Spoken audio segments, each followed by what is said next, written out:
Let's be real. People lie more than you think, and it's not always the strangers you suspect. It could be your friend, your partner, or even someone in your family. We like to believe we're good at spotting lies, but the truth is, we often ignore the red flags because we want to trust the people close to us. I've been there.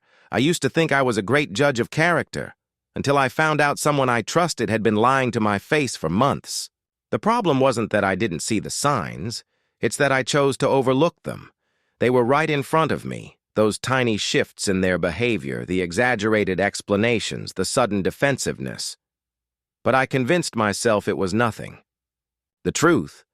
People lie all the time, and the sooner you accept that, the quicker you can start seeing through the facade. So if you're ready to strip away the illusions and face reality, here are undeniable signs you're being lied to. Brace yourself, because it might hit closer to home than you think. One quick to change the subject. Ever had a conversation where someone dodged your question so fast it felt like you were playing verbal dodgeball? You bring up something important, maybe a topic you're really invested in, and suddenly, boom, they're off talking about something else entirely. It's like they have an escape route ready at all times, and the moment things get too real, they disappear into the safety of a completely unrelated topic. Let me share a personal story. I was once in a relationship where this happened all the time, and honestly, at first I didn't even notice it. Whenever I'd bring up future plans, something as simple as where we wanted to be in a year or how we'd handle tough situations, they'd instantly steer the conversation towards something completely irrelevant, like what we should eat for dinner or what random thing they saw on Instagram that day. It was subtle, almost sneaky, and I let it slide because I didn't want to push too hard. I convinced myself they just weren't ready for the conversation, or maybe I was being too intense. But here's the thing. They were never ready, and that was a sign of something much deeper than just avoiding a topic. It was avoiding responsibility. This brings me to the controversial point. People aren't just changing the subject because they're forgetful or distracted. No, they're doing it because facing the truth is uncomfortable, and many would rather avoid it than confront reality. And we let them get away with it because we don't want to seem like we're pushing too hard. We prefer to maintain the peace, even if it means letting lies slip through the cracks. But this is where we go wrong. Dodging a tough conversation doesn't mean avoiding conflict, it means inviting dishonesty. Now here's the deeper message. When someone is quick to change the subject, it's not just avoidance, it's a refusal to engage with the truth, a sign that they value their comfort over your clarity. And what does that say about the foundation of your relationship, whether it's a partner, a friend, or even a colleague? A lie doesn't always come in the form of a blatant falsehood. Sometimes it's as subtle as a change in conversation. We think the only lies worth calling out are the ones spoken aloud, but the lies left unsaid, those are the ones that erode trust slowly, piece by piece. I realized this the hard way. Every time I allowed the conversation to shift, I was silently accepting their avoidance, giving them a pass to keep me in the dark. I wanted to believe that things were fine, so I let the subject change. But that's the danger of letting people steer conversations away from the truth. It's not just about the topic being avoided, it's about the relationship's integrity being compromised. So here's what I've learned. Don't let people off the hook when they try to change the subject. It's not about being confrontational, it's about setting a standard for honesty. If someone values you, they'll face the hard conversations head on, no matter how uncomfortable it is. And if they don't, maybe it's time to ask yourself what kind of relationship you're really building. Because truth, however difficult, builds stronger bonds than any carefully constructed lie to listen to, understand, not to respond. Listening is one of the most underrated skills in the art of charm. Yet it's the foundation of making people feel truly special. The problem? Most of us don't actually listen. We wait for our turn to speak. We're so busy crafting our next brilliant response that we miss the chance to really hear what someone is saying. And that's the fastest way to make someone feel invisible. Here's a controversial truth. If you're not listening to understand, you're wasting your time. I've been guilty of it myself, sitting in conversations, nodding along, pretending to be engaged, but internally preparing my next point. And guess what? People feel that they know when you're just waiting for your turn to talk. It doesn't make them feel valued. It makes them feel used. That's not charm, that's selfishness. But when you listen to truly understand, not only are you showing that person respect, but you're also building a connection that's deeper than surface-level chit-chat. You're giving them the space to be heard without the pressure of a back-and-forth debate. I remember a time I was having a conversation with a colleague who was clearly going through a tough time.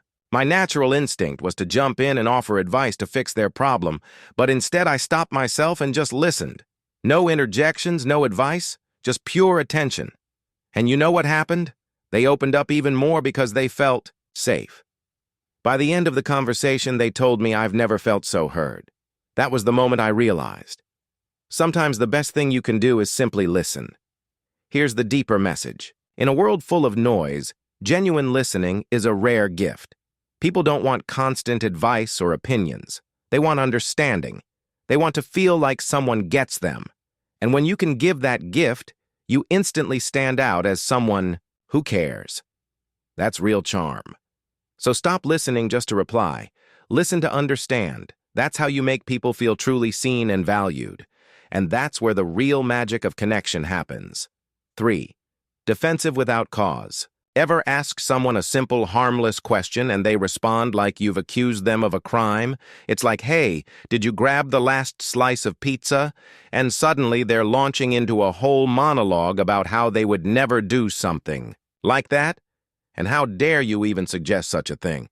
It's a wild overreaction, like they've been caught doing something way worse than just eating the last slice.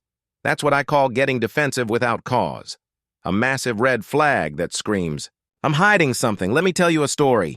I was once in a group project situation, and one of my teammates started acting all weird whenever I asked for an update on his part of the work. I'd ask, hey, how's it going with the report? A pretty normal question, right? But he'd immediately go on the defensive saying stuff like, why do you always think I'm slacking off? I've been working really hard. I don't need to be micromanaged. This was the same guy who spent most of our meetings scrolling through his phone, mind you.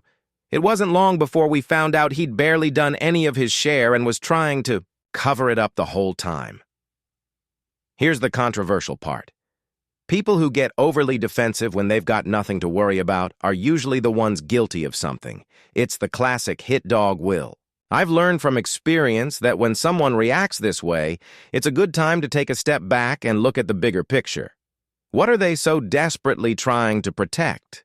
Because if someone is truly innocent or has nothing to hide, they won't feel the need to turn a casual question into an attack on their character.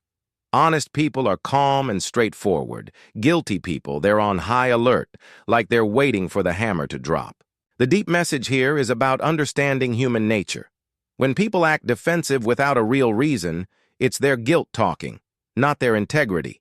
And you've got to be bold enough to recognize that their overreaction isn't about you being out of line. It's about them trying to keep you from uncovering the truth. They're like a house with all the doors locked but pretending nothing's wrong. Meanwhile, you're holding the key, and they're hoping you never try to open the door. And here's the real kicker. When we ignore these defensive reactions, we allow lies to thrive. We teach people that they can get away with deception by making us feel bad for even asking. But it's not about being rude or intrusive. It's about valuing honesty over comfort. People will twist themselves in knots to avoid being caught in a lie, and defensiveness is just one of their tactics. So the next time someone gets ridiculously defensive over a question that doesn't warrant it, don't back down, stay curious, push a little harder. Because 9 times out of 10, their reaction is a smokescreen to cover up the truth, and you deserve better than to live behind that smoke for over-polished details. You ever hear someone tell a story and it's so perfectly crafted that it feels like it was rehearsed for an Oscar-worthy performance? Every detail is perfectly placed, the timing is immaculate, and the story flows so seamlessly that it almost feels too good to be true. Well, guess what? It probably is. I've run into this more times than I care to admit. There was this one guy I knew, let's call him Jake, who could spin stories like no one else. I'm talking about tales that had the kind of cinematic flair you'd expect from a Hollywood script. One time, he told us about this supposed business deal he closed, and he described every moment like he was giving us a play-by-play from a James Bond movie. Everything was just so smooth, down to the exact second he signed the contract, and how he sealed the deal with a firm handshake, gazing out over the city skyline. You could almost hear the soundtrack swelling in the background. The problem? Reality is messy. Life doesn't follow a script, and when someone's story sounds like they've rehearsed it for a TED Talk, your lie detector should be going off. It turned out Jake had exaggerated half of it and straight up fabricated the other half. But here's the controversial bit. Most people don't want to call out over-polished details because, let's face it, we like a good story. We love hearing tales that are neat, engaging, and dramatic. So we let it slide even when our gut tells us something's off. And that's exactly how liars get away with it. They rely on our need for a tidy narrative. We want the story to make sense, to be clean and easy to digest. The messiness of the truth, that's inconvenient. But life doesn't come in perfect packages. And when someone's story is too smooth, you're probably hearing fiction, not fact. Now here's where it gets deep. When someone over-polishes the details, they're not just trying to impress you. They're trying to control the narrative. They want you to believe a version of events that is precisely crafted to benefit them. It's like they're the director, the writer, and the star of their own movie, and you're just the audience, expected to clap along without question. But that's where you need to step back and realize that perfect doesn't exist in real life. I learned this the hard way when I started digging deeper into Jake's stories. Whenever I'd ask for a little more detail, things would start to unravel.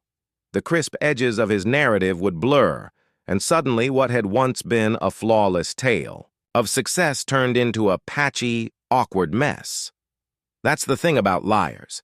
They can rehearse, but they can't handle the follow-up questions. Real-life details are chaotic, and when someone's too smooth, it's a sign they're crafting a fantasy rather than recounting the truth.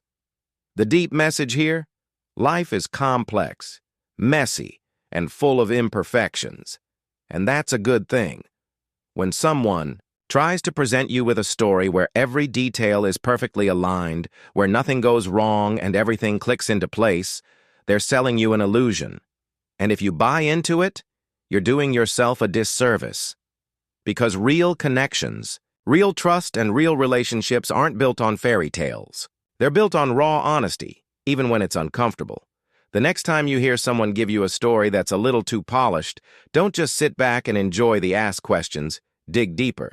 Real truth is messy, and if someone's not willing to show you the imperfections, they're not showing you the truth at all.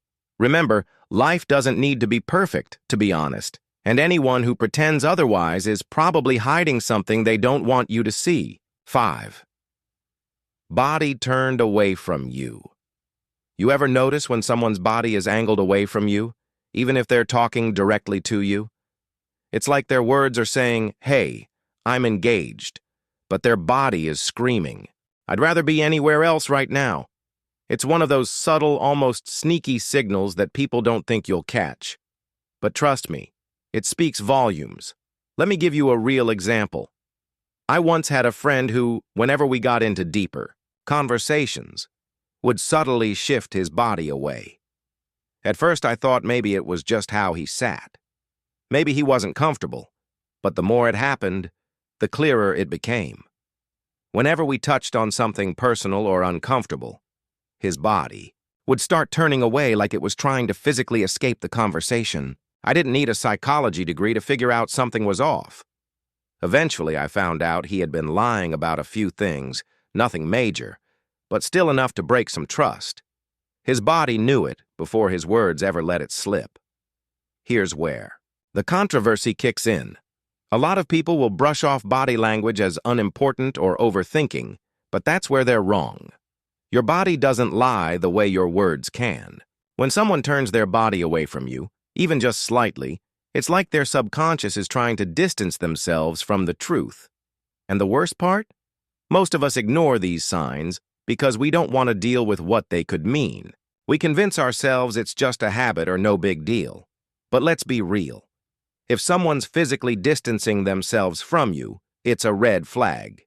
Maybe it's not always about a massive lie, but it's definitely a sign that something's off. And here's the deeper point. When people can't face you directly, it's not just about comfort, it's about confrontation. They don't want to confront the reality of the situation, and their body language is betraying them before they even realize it. I used to ignore these signs, thinking maybe I'm reading into things too much, but after seeing it play out time and time again, I've learned that when someone physically turns away from you mid-conversation, they're not just doing it because they're restless. They're subconsciously trying to avoid being fully seen because deep down, they're hiding something. The real message here is that body language doesn't just happen in a vacuum. If someone's body turns away from you while they're speaking, it's a signal that they're uncomfortable with what's being discussed. They might be trying to shield themselves not from you, but from the truth they don't want to reveal. It's like they think if they turn away, maybe they can escape your ability to see through them. I'll tell you what I've learned from all this. Don't ignore these signs. Sure, it might feel awkward to notice, and even more awkward to bring it up, but body language is one of the most honest forms of communication. When someone turns away from you, they're creating distance emotionally, mentally, and physically. And if you don't address it, that distance only grows. So the next time you're in a conversation and notice someone subtly angling away, take it as a cue. Maybe it's time to ask the tough question they don't want to answer. Maybe it's time to probe deeper and figure out what they're hiding, because honesty doesn't turn its back on you, and neither should the people you trust. 6. Laughing off serious topics. You ever try to have a serious conversation with someone and they just laugh it off like it's nothing? You're there, trying to talk about something meaningful, maybe a personal issue or something that's been bothering you. And they hit you with that awkward chuckle, brush it off and move on. It's like they're using humor as a shield to dodge the truth. At first, it might seem innocent, maybe even charming. But trust me, when someone's laughing off serious topics, it's often a sign they're hiding something. Here's a personal story. I was once in a relationship where I'd try to bring up important issues. You know, real talk, the stuff that matters. I'd say something like, "Hey, I've been feeling disconnected lately." And the response? A laugh, followed by, "Oh, you're overthinking things. Relax." That laugh wasn't just a casual response. It was a way to dismiss the conversation and avoid dealing with the issue. And guess what? Over time, I realized that any time I tried to address something serious, it was met with humor, sarcasm, or a quick joke. What I learned? That laughter was a way to dodge accountability and avoid facing uncomfortable truths. Here's where it gets controversial. We've all been conditioned to think humor is a good thing, right? It lightens the mood, diffuses tension, makes everyone feel comfortable. But when someone constantly uses laughter to sidestep serious topics, it's a red flag. It's like they're trying to smuggle lies past you, disguised as jokes. And here's the kicker. Most people will let them get away with it because no one wants to be the buzzkill who presses too hard on a topic after someone's turned it into a joke. People laugh off serious stuff because they don't want to deal with the weight of the conversation. It's an escape route, plain and simple. They want to keep things light and breezy so you don't dig deeper. But here's the truth. Real conversations, the ones that matter, aren't supposed to be easy or light all the time. They're supposed to challenge you, to make you think, to push you toward honesty. And if someone can't handle that, you have to ask yourself, what are they really hiding behind those laughs? There's a deeper message here about emotional maturity. When people laugh off serious topics, they're signaling that they're not ready, or worse, not willing to have an honest conversation. It's like they're putting a shiny, jokey facade over something they know they can't explain. Maybe it's fear of being vulnerable, or maybe it's because they know if they actually talk about it, they'll expose the truth they've been trying to bury. I've seen this pattern over and over again. People use humor to deflect, to make you feel like you're the one taking things too seriously. But let me tell you, There's nothing wrong with taking things seriously, especially when it comes to important matters. And if someone laughs it off, don't be afraid to call them out. Why is this funny to you? Is a simple question that can expose the underlying discomfort they're trying to hide. The real issue with laughing off serious topics is that it shuts down the conversation before it can even start. It's like putting up a giant no-entry sign on the road to real communication. And if you don't address it, those critical conversations you need to have about relationships, trust, accountability never happen. Everything stays on the surface and nothing gets resolved. Here's the deeper message. Honesty isn't always fun, it isn't always lighthearted, and it's not something that should be laughed away. If someone can't take serious things seriously, it's not just about them dodging one conversation. It's about them avoiding real connection and truth. And if they can't face those tough topics with you, how much trust can you really put in them? So next time someone laughs off a serious conversation, don't let it slide. Ask the hard questions. Press on the uncomfortable truth because laughter may lighten the moment. But it doesn't erase the weight of what's really going on underneath. If they're not willing to drop the act, you've got your answer. They're not being honest with you. 7. Vagueness when pressed for specifics. Have you ever had that moment? When you ask someone for details and suddenly they turn into a poet full of ambiguity and grand gestures but no actual information? You press them for specifics, dates, names, facts, and they give you a bunch of fluff circling around the point like they're dancing in a fog. It's one of the most frustrating things, but it's also a massive red flag. If someone can't give you straight answers when pressed, they're probably hiding something. Let me give you an example from my own life. I once had a coworker who would always talk about these big deals they were closing. But whenever anyone asked for more details, like what companies they were working with or how far along the negotiations were, it became an art form in evasion. Oh, we're just in the early stages, some really exciting conversations happening. Can't say too much right now, but it's huge. Weeks would pass and we'd ask again, and it was the same song and dance. Eventually, we found out that not only was there no deal, but he'd made up half the conversations. He was bluffing, hoping nobody would dig too deep. Now here's the controversial part.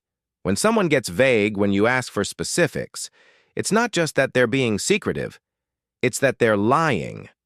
Let's call it what it is. Vagueness is the liar's best friend because it allows them to escape accountability.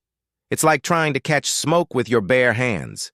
You think you're getting somewhere, but they keep slipping away with half answers, and it's complicated. Responses. They're betting on you being too polite or too distracted to push them harder. Here's the thing. People who are being honest don't need to hide behind vagueness. They can give you clear answers because they have nothing to protect. If you ask them for details, they'll give you the information straight up. No dance, no smoke, no mirrors. But a liar? They thrive in the gray areas. They know that the more vague they can be, the harder it is for you to pin them down. It's classic avoidance behavior, and most people fall for it because we've been trained to not push too hard. It's like we don't want to come off as rude or needy for answers. Now let's be real for a second. We've all been in situations where we've been vague ourselves, right? Maybe we weren't prepared, maybe we felt cornered, or maybe we just didn't want to admit that we didn't know something. But here's the difference. Someone who's honest will own up to that. I'm not sure right now, or I need to check on that, is a whole lot different than giving you a bunch of fluff just to sound like they're in control. The problem arises when people deliberately use vagueness to avoid being caught. There's a deep message here about integrity and trust. When someone won't give you straight answers, they're undermining the foundation of trust in your relationship, whether that's personal or professional. And the worst part? They're relying on your good nature to not push them too hard. They're banking on the idea that you'll let it slide because pushing for specifics feels awkward. But here's the thing. When you feel that awkwardness creeping in, that's the exact moment you need to double down and ask for clarity. People who can't handle being specific when asked directly are people who aren't comfortable with the truth. And that's the controversial truth most people won't tell you. They'll say, "Oh, Maybe they're just bad with details, or maybe they're too busy.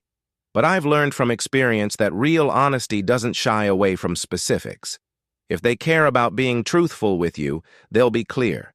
If they're dancing around the question, that's them signaling they've got something to hide. I've stopped letting people off the hook with vague answers. If you want to know if someone's being straight with you, watch how they respond when you ask for specifics. Do they get uncomfortable? Do they give you a bunch of broad, sweeping statements without any real content? That's your cue to dig deeper. And if they still can't give you a clear answer, take it as a sign that they're not being honest. Here's the deeper takeaway. Honesty isn't always convenient, but it's clear. It's direct. It doesn't hide behind ambiguity. When people refuse to give you specifics, they're afraid of what the details will reveal. It's like they're building a wall of vagueness to keep you from seeing the truth. And if they can't tear down that wall for you, then you've got to ask yourself why they're building it in the first place. So the next time someone gives you a vague answer when you're pressing for specifics, don't back down. You deserve clarity, and anyone who respects you enough will be willing to give it to you, because vagueness might feel like a small thing, but in the grand scheme, it's a big sign of deeper issues that can erode trust faster than any lie ever could. All right, here's the bottom line. Lies don't always come wrapped in obvious deceit. Sometimes it's the little things, the vague answers, the polished stories, the awkward laughs that give it all away. If you start paying attention to these subtle signs, you'll see the truth that people try to hide in plain sight. Don't be afraid to ask the hard questions, and don't settle for half-truths. At the end of the day, you deserve honesty, and the people who can't give you that, they're the ones you need to let go of. Stay sharp. Stay true.